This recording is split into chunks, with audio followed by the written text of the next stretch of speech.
the middle-aged Bodcast. Getting older, but having some laughs. Well, welcome everybody to the season 5 finale of the middle-aged Bodcast with me, Raging Rich. And me, T.A. Shelano. And T.A., this is a brilliant episode that we've got scheduled here. Well, we opened season 4 where we were joined by Liz McClarnon, formerly of obviously Atomic Kitten, who's now doing a lot of the no-fly travel. And she explained what she'd been doing. And inspired by our chat with Liz, Mrs Shelano and I have just done our own no-fly travel a few weeks ago. Birmingham to Krakow return on the train. And we're going to talk about mine and Mrs Shelano's experience of that today. And to make this as effective as possible, you know as little about this as possible. You've deliberately said, I don't want to know what's coming and anything I don't know until I hear it here. Well, so obviously I knew little bits from yeah, you sharing updates in the group chat that we're in, but yeah, I don't know a lot about this. I purposefully said to you when you got here, don't tell me anything till we record. Don't want to know anything. Want this to be as authentic a reaction as possible. I just want to say the group chat we're in in a group chat with Liz. That's just us and our friends. But obviously while we were away as well, I think Liz had her baby. So huge congratulations. Yes, to Liz as well. to Liz. Yeah. Did see that while I was away. So let's get into the experience of it then. And I think, should we start with kind of what I booked and costs and things like that? Yeah, so do we want to just go through like the timeline of travel? So what dates did you travel on? What was the... So we left on Thursday, the 6th of November. We departed Birmingham New Street Station at around 8 a.m.-ish for London Euston. We then went from Euston, we walked down to St Pancras, got the Eurostar out to Paris Gare du Nord.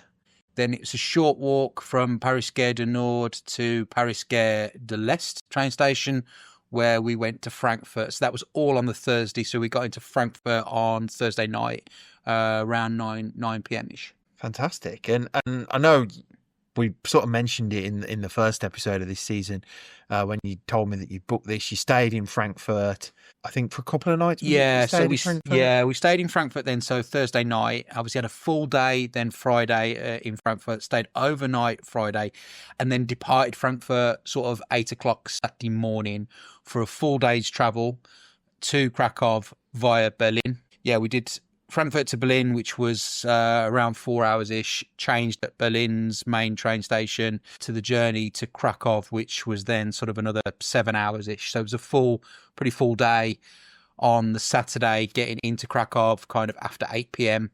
Saturday night. And we were then staying there Saturday night, Sunday night, Monday night, leaving Tuesday.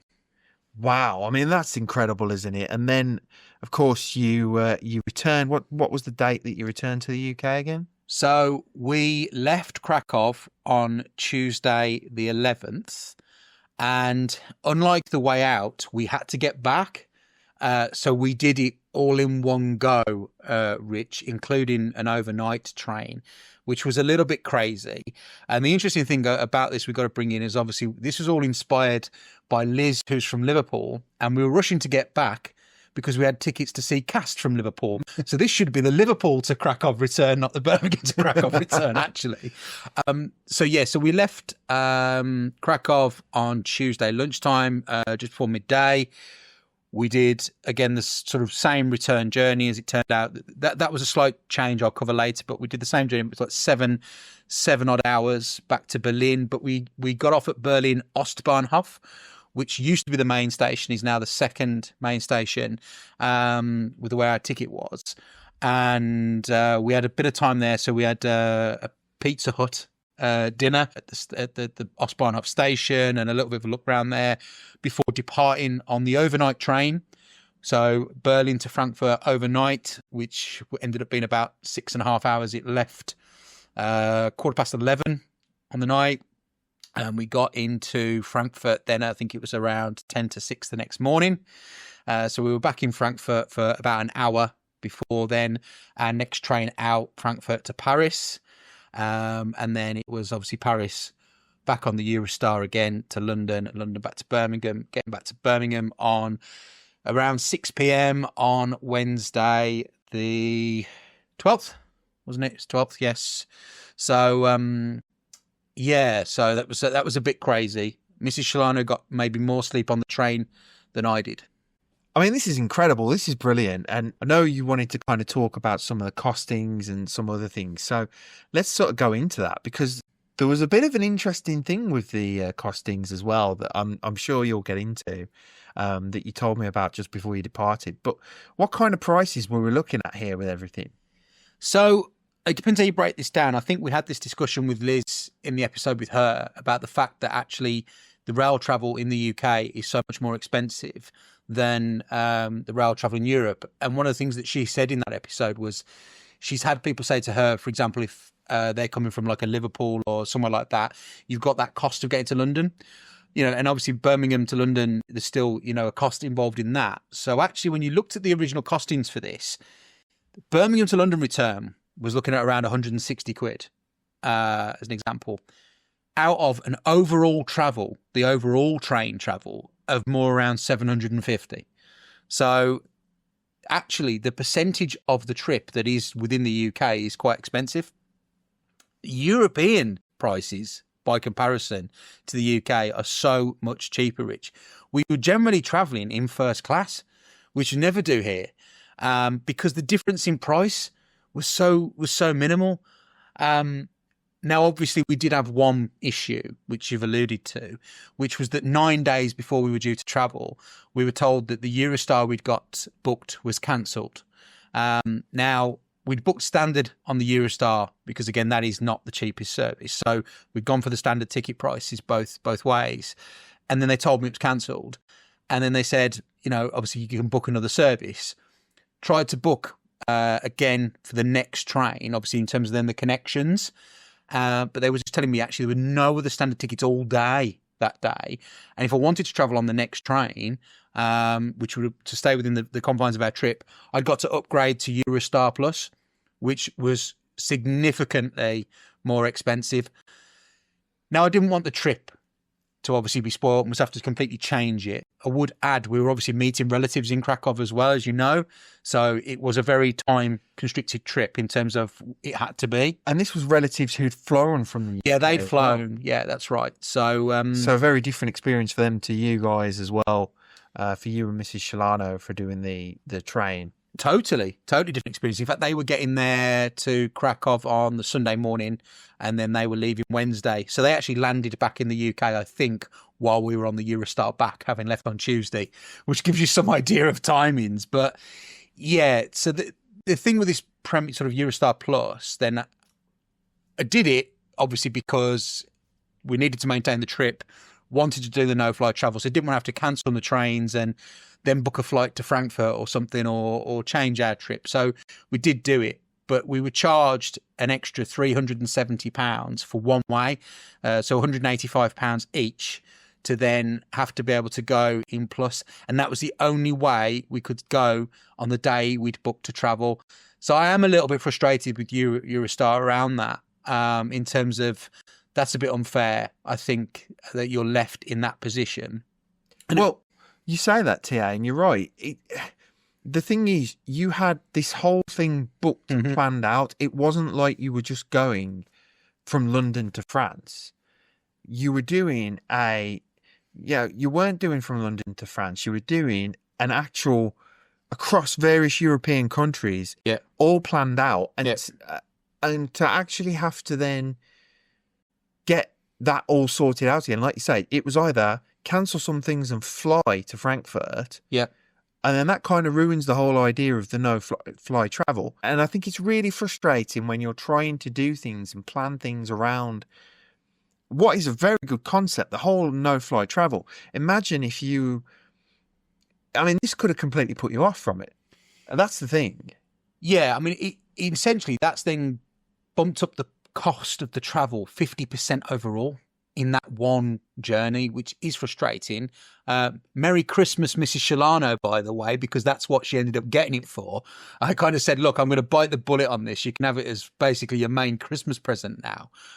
So I hope you enjoyed the wine and salmon or whatever it was on the Eurostar out with the slightly comfier seats, because, yeah, it's a lot in the comparison of your trip.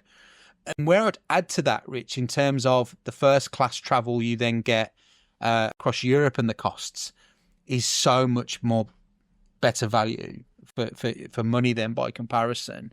So if we get into that, perhaps, so we'll strip aside that happened for now and look at the original breakdown costs within Europe. So this is sort of only the cost within Europe, not the London to Paris cost. Yeah, so taking that aside, well, what I'll do is the original cost, London to Paris, original cost should have been £110 for the two of us, and we got it for £78 return back, so it should have been £188. We've then had £370 bumped on that for one way of an upgrade. So coming back, we were in standard, right? Okay. So that shows you, it's not like that was both ways. That's just them going, we're not running the service you've booked now. You're essentially screwed. What do you want to do? And by the way, there's only 10 seats left, so make a decision, or that's, you feel like you're held to ransom on that. But if you take that aside, when we get into Europe itself, so we're in Paris, and you go from, it's about a 10-minute walk from Gare du Nord to Gare de l'Est train stations. We booked so first class, and it was £91 for the two of us, for what is essentially around a 4-hour train journey. Now, when you look at what we get charged in the UK, that is just, to me, the value for money of that is phenomenal. And to put it into comparison for people, the reason we upgraded is you're doing long train travel trips. The standard cost would have been £73 for the two. So you're talking an extra £9 each. You travel first class. So essentially, that £91, that's for both of you. That's not each. That's both of you together. I mean, that's insane, isn't it? When you think that you could be paying to travel from, say, Liverpool to Birmingham, or the other way, Birmingham to Liverpool, you're talking potential £60, £70 a ticket sometimes when you're looking online. The fact that two of you were able to pay £91 to go from France to Germany. Yeah. Like, that is just absolutely crazy. In first class as well. And that's the difference. If you did that here to do an equivalent of 4-hour journey on the train, so if you went, I don't know, London to Newcastle or whatever it is, you look at what they're charging for that, it's in the hundreds. So the value for money within the train travel within Europe was incredible. I mean, our original cost within Europe, including the Eurostar, should have been £591.58 total. So that's excluding the Birmingham to London journey, just purely everything Eurostar. Obviously, because of what happened with the Eurostar, that's got bumped up massively. But if we just ignore that element for now with the rest of it, yeah, you look at these prices. I mean, Frankfurt to Krakow, for example, they do that as obviously via Berlin, £123.76 for the two of us, first class. Standard would have been 91 quid. You're talking 11 odd hours of train travel there. And I think it was even cheaper coming back because we did an overnight coming back, so it was cheaper. So they charge you less money, obviously, on the overnight train. It was £94.64, Krakow to Frankfurt back. Again, via Berlin, would have been 73 quid in standard. So the margins of upgrade are so small, it's crazy. And it just shows how ripped off we frankly are in the UK that does not provide a better train service for people. Often it provides actually an inferior service in some cases. Although there was a train journey that we had on the way back from Krakow that we'll get into, which was quite hilarious. Yeah, it's an interesting dynamic around the prices. Now, our relatives who flew were a bit like, I'm sorry, what are you doing? They were saying that's not cost effective in terms of you could have just gone, obviously like they did, flown to Krakow for 3 nights, had your kind of flight hotel package for, I think it was about 400 and something pounds each. So they had like a room each, and the return flights, Birmingham to they flew from East Midlands to Krakow out and Krakow to Birmingham back. But yeah, and you go, yeah, but we've done it for this purpose and blah, blah, blah, and all the amount of travel you do. So that's where we're at. So cost-wise, I think we do have to point out it's not at this point as cost-effective as flying. Our trip obviously became less cost-effective because of being the way of what happened with Eurostar, which is frustrating. But still, actually, if you strip aside the UK element, and that hadn't happened with Eurostar, the amount of travel you get for the price, I think, is really good when you're doing like-for-like rail comparison. Well, also, the thing is, and we said this when we spoke to Liz McClarnon, when you're on the train, you're seeing things, you're seeing other destinations you could potentially do. You're also, when you're on an aeroplane, it's quite a confined space. And yes, it can be on the train sometimes, but obviously not with a first class. But you're looking at those prices. I mean, that is brilliant. The value for money there to say £91 for two people, that is not £91 each. That is total cost for two people to travel from Paris to Frankfurt in first class on the train. I mean, you're going to have comfortable seats. You're going to have leg room. You're going to have space. Mm-hmm. I'm guessing there would have been food served on the train potentially and drinks maybe, or is that that's not included? No, but the fact that there is that service there, if you wanted it, and you kind of go, well, how many times have you gotten on a train here and you've sort of gone, oh, the cost of it, and you add extra bits on? I mean, first class, I've never travelled first class on the train in the UK.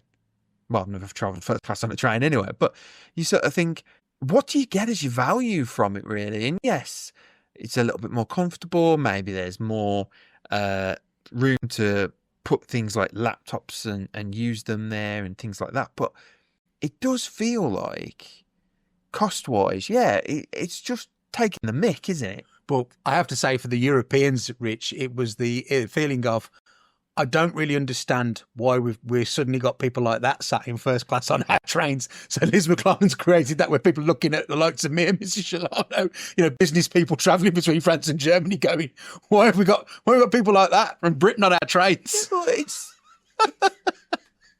It's the thing, isn't it? I just find it so fascinating, and you're thinking about it. Yes, you've got that journey. You've got a little bit more comfortability. Yes, it costs. Compared to flying, the costs aren't really comparable. Mm-hmm. But in terms of the train, like you say, to travel from one end of the UK to the other and the cost of it, you're actually travelling between countries here. Yes. And I mean, like, big countries. This is not like some tiny little, one little small country to another. Like, it's France, it's Germany, going then into Poland. Like, these are really good cultural places to be in as well. Well, I think there's two things I'd bring into it. You see another destination. Yeah. Now, obviously, we came all the way back, as you know, but you've gone to Frankfurt first.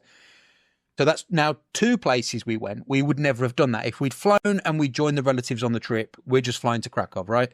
That's it, and back. You're not doing that. So you don't have the experience that we had in Frankfurt, which we'll come to. If we do the full costings then, so what it should have been, Birmingham to Krakow return on the train on the original booking was £752.37 for the two of us, right? So that's without what happened with Eurostar, which we'll come to. We had 2 nights in a hotel right by Frankfurt train station for £276. And we had 3 nights stay in the same hotel as the relatives in Krakow for £307.86. The total cost then should have been £1,336.23, which would be £668.12 each. Now, the relatives, I say, who flew out, they had their flights and they had a room each. I think it was £422 each, but they only went to Krakow. We have to remember that. They had 3 nights in Krakow. We had 3 nights in Krakow, plus we had 2 nights in Frankfurt for £668 is what it should have been. The travel broken down there of £376.19 each on travel, £291.93 each on accommodation. So when you look at it like that, in a like-for-like, if they'd had to do a flight to Frankfurt, 2-night stay in Frankfurt, then flown Frankfurt to Krakow to do the same thing, well, actually, maybe the comparison then would be more in line with the costs, because that's not almost comparable then in that sense, because we have had that extra stay and we haven't got the costs of what it would have been for them to do. Well, we know how much the hotel might have cost. So when you start working that out, obviously it's this Eurostar that kind of bumps it, which you have to bring in because it's what happened to us and would have killed the trip. So that £370 gets added on, makes the total cost £1,706.23, becomes £853.12 each, and takes the travel up to £561.19 each. And so that's where the frustration kicks in, I guess. But well, the frustration was really the fact, like you say, 9 days before you went, and I remember we'd met up, hadn't we? Because well, actually, we were recording an episode, and I know you came round and were talking about it. But yeah, it's really frustrating for that.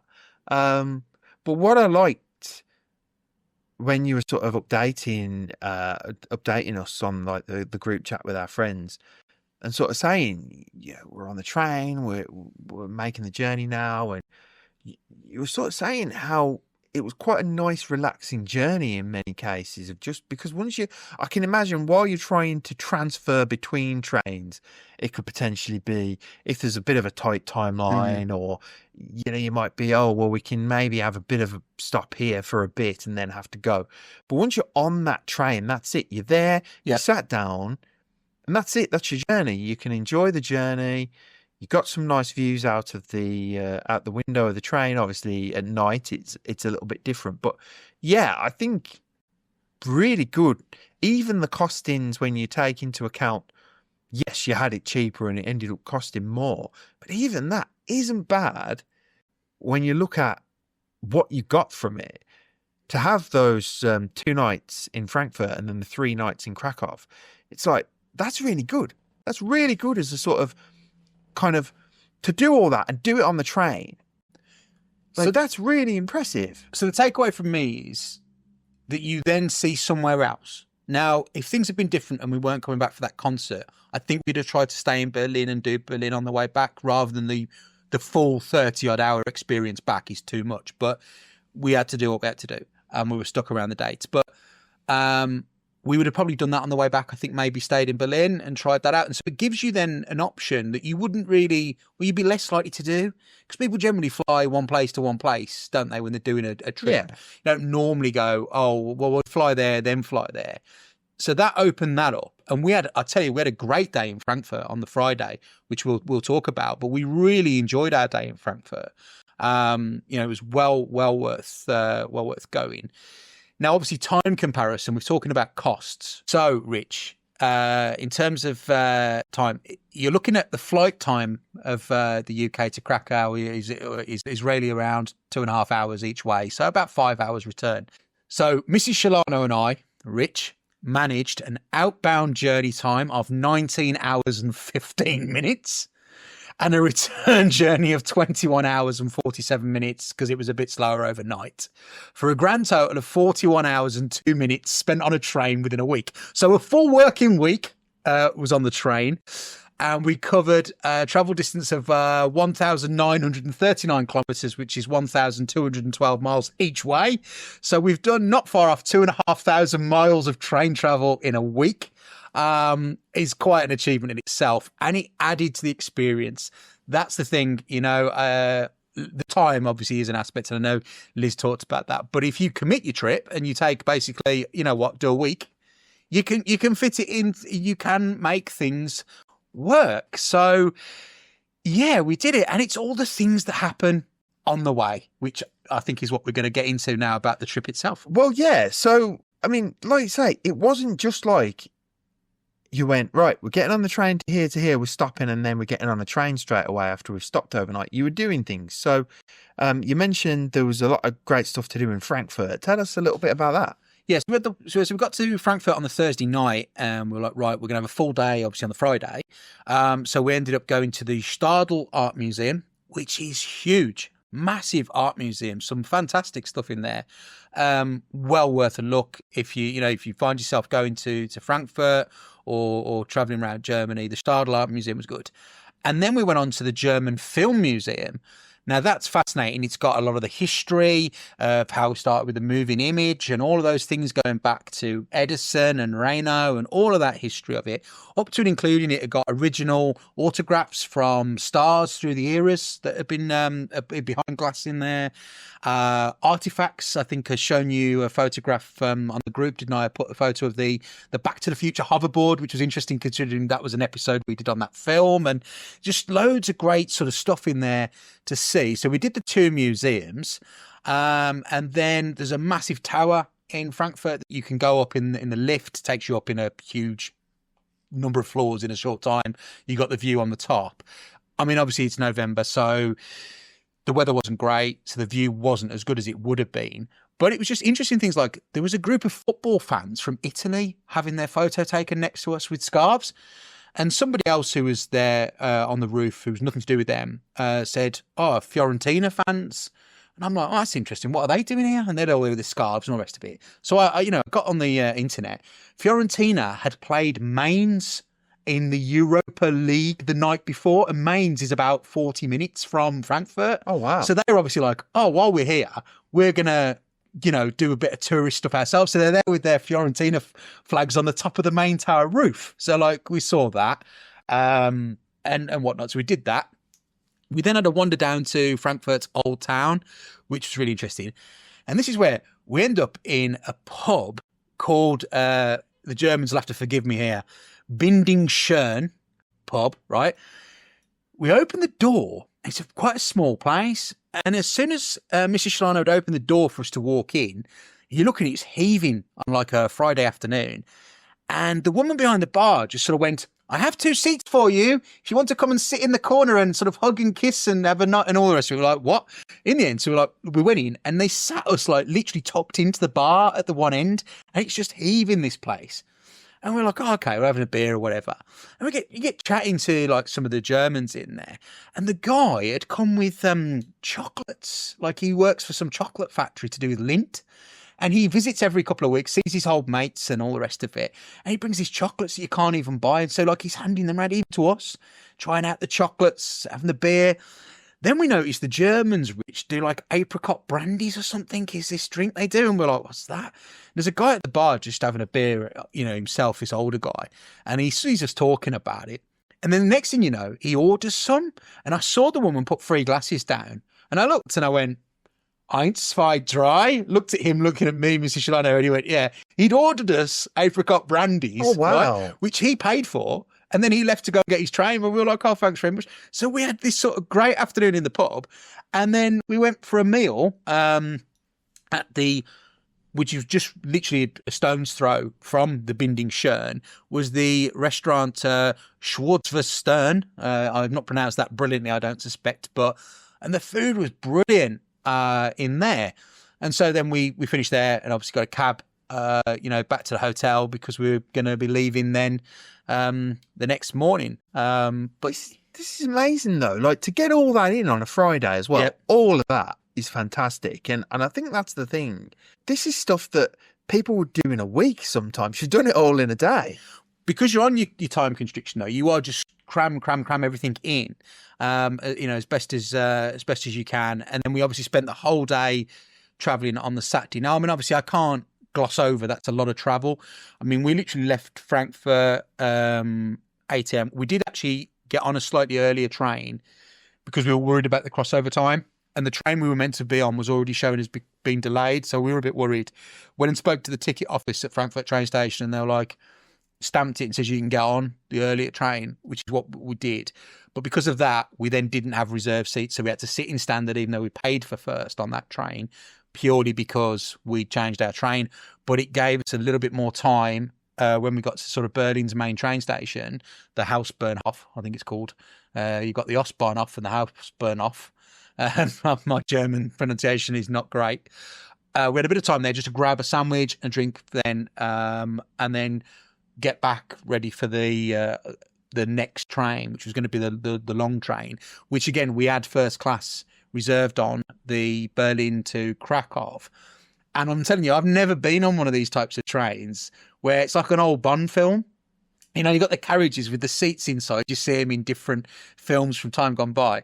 We got that, and obviously we had a lot of room. And for quite some time, it was just me and Mrs Shelano in this carriage for quite a while until more people got on further down the route. We were watching the Traitors final on iPlayer in this carriage, travelling across the German border into Poland, and you're like, this is so unique doing this. This is crazy. And then people got on, and it gets really busy at Wroclaw. So loads of people get on there, and they're sort of standing in the corridors. This will be handy for the return journey discussion. But we still had our seats, and we get there. And then we obviously have our time in Krakow. We meet up with the relatives on the Sunday. They flew out Sunday morning. We'd been in the main square, went into sort of the main church. They was doing a service, you know, and all that. And then we had a climb of the tower, which was an experience. Yeah, that was a challenge on the Sunday. Some sort of rum hot chocolates in the square, and then we got on a golf buggy tour around the city with the relatives as well. Had a few drinks, the bar, meal. Then Monday, Mrs Shelano had been to Poland many moons ago, so she'd already been to Auschwitz, which obviously I had not done, and the relatives that we were meeting had not done. So on the Monday, we'd pre-booked all of this. So myself and the relatives left on the Monday morning, and we were picked up just outside the hotel as part of a tour that would, you know, an arranged tour. And Mrs Shelano had a day on her own on the Monday, going around various museums and different things, which I know she's going to talk about offline. You'll have to bring her on for her own episode for her day around the museums. And then we reconvened after the trip when we got back.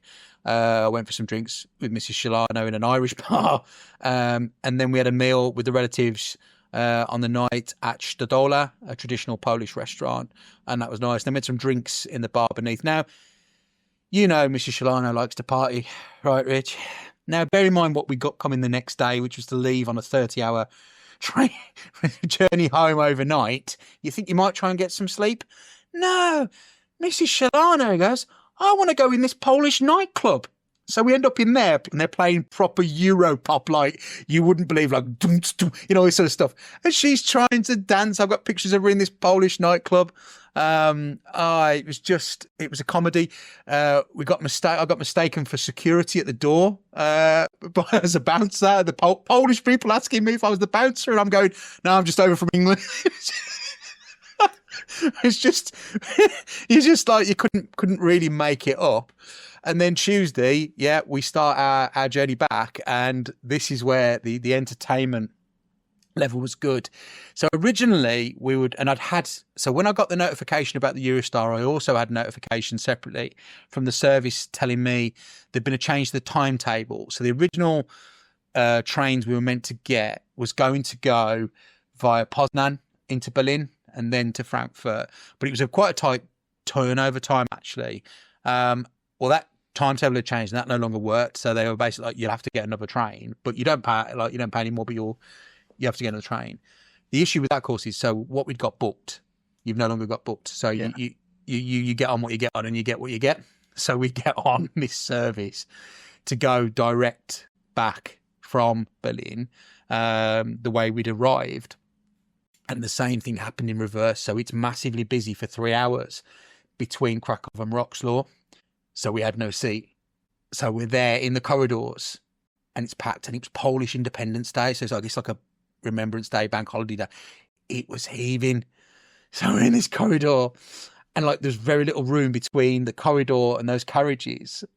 And Mrs Shelano, having 10 hours earlier, wanted to be in a Polish nightclub.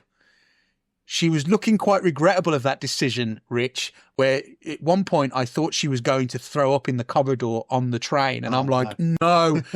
She was actually doing the whole, and I'm like, no, get to the toilet, do something. Do not throw up in here. No, you can't. You know, it was like, I told you shouldn't stay out till 2 a.m. in that Polish nightclub.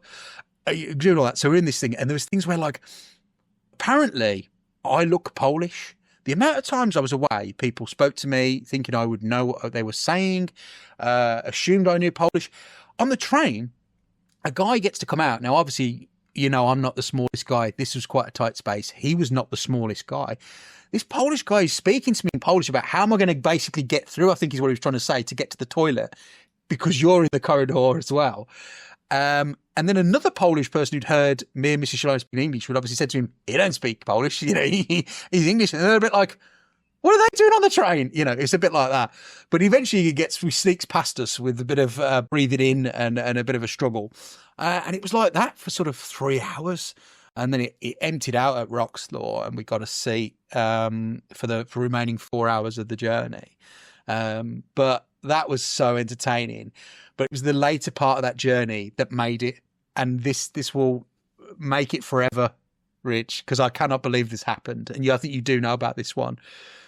So I get to go and get like a coffee and some water from the buffet car on the train. So this is the second part of that journey when it was quieter.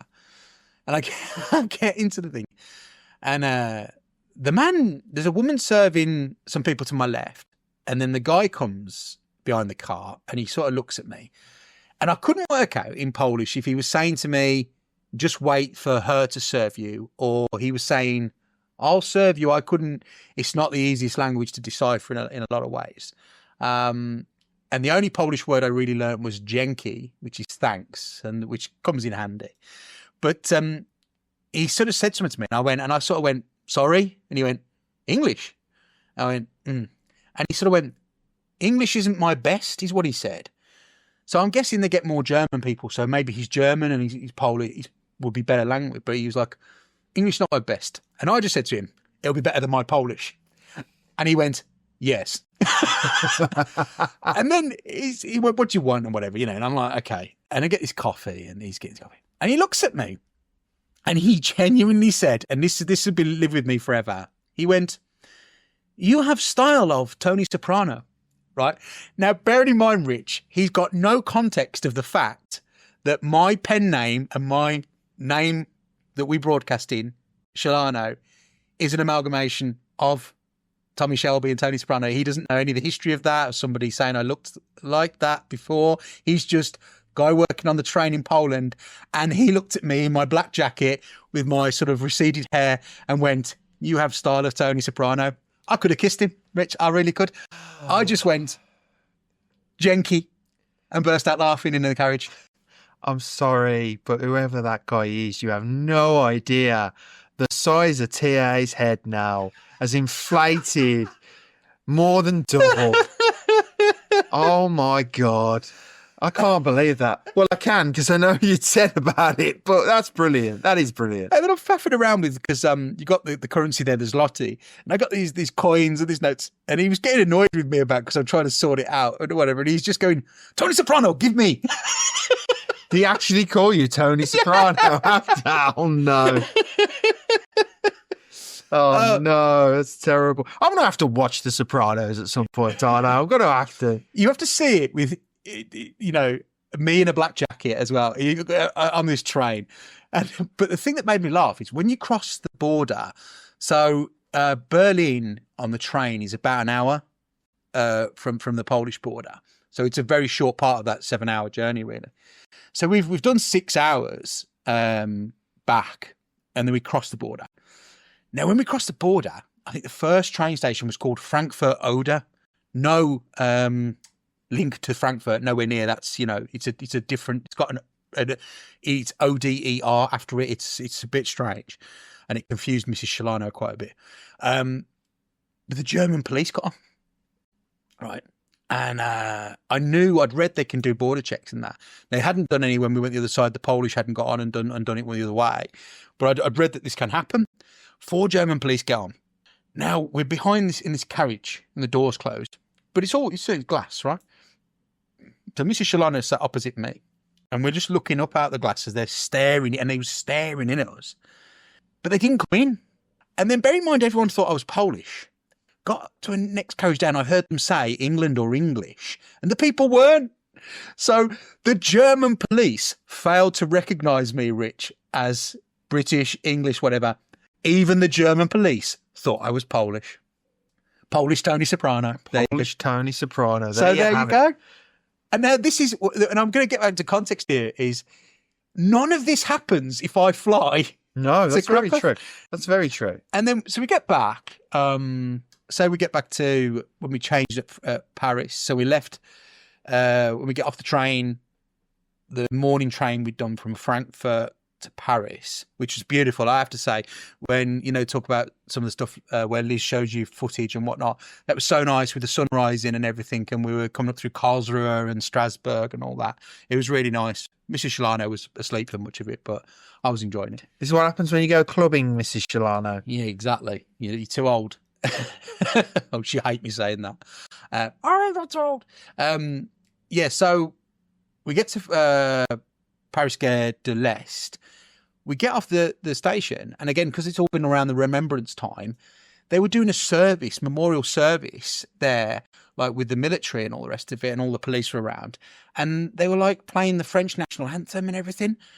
And it was like, wow, like you're just seeing that passing through. And we were only a very short time, obviously, in Paris between the stations.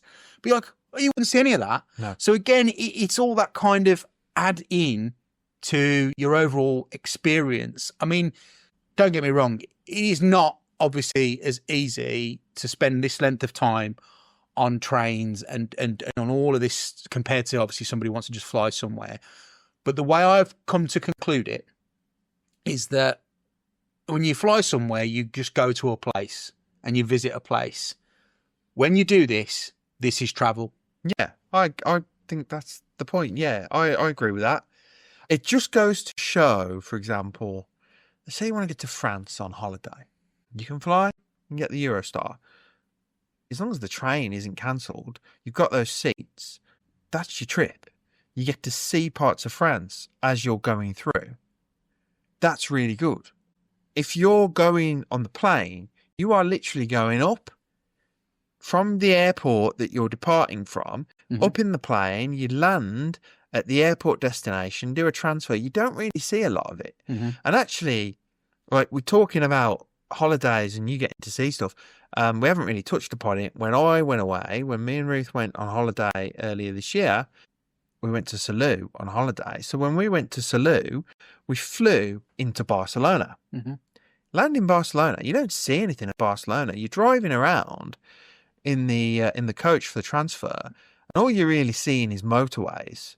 You're not seeing any sights or anything. But actually, if you're on the train doing this, like you say, you're getting to see places and you're getting to kind of go, oh, this looks quite nice. There's a train that's hit. You could now go, oh, actually, let's do another trip somewhere. We've actually seen places on the train that we could go to and do this. Even if you flew there next time, you wouldn't have thought about it had you not seen while you were travelling on the train. And I think that's the really nice thing about it.